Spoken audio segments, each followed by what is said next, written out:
Investigators rule an apartment fire in Martinsville to be an accident. And debris is all that remains following last night's fire, but investigators say the damage didn't have to be so severe.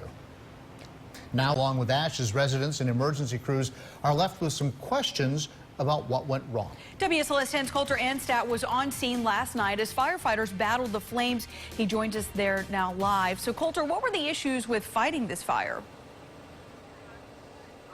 Well, there were two main issues, water and then the time that the firefighters took to respond here. Now, today, Fire Chief Teddy Anderson also said that they have likely determined a likely cause, but he was not going to release that today because the investigation has not officially wrapped up yet. Flames continued to erupt at 800 Madison Street last night, nearly 3 hours after firefighters first arrived on scene. In the daylight today, the damage became clearer. We haven't looked at the tax assessment portion of it yet, but I say quite easily a $500,000 loss. Charles Davis lives in the apartment complex behind the building and saw the fire. I just looked out my window there and it seemed kind of bright. I said, there's fire. The apartment's on fire. He says he doesn't have renter's insurance, but seeing the destruction and knowing that many of the tenants also didn't have insurance makes him want to get some. Yeah.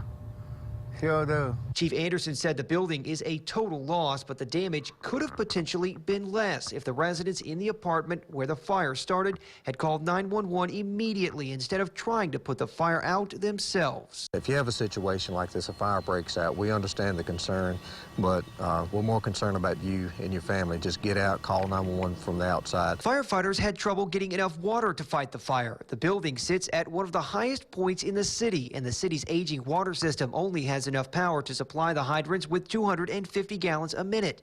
Chief Anderson says they needed 500 gallons a minute, so they had to hook up to additional hydrants and call in mutual aid. The system itself is intact, and with the height of the location where we're at, that in itself creates a challenge. And in order to rectify that, we'd be in the millions of dollars.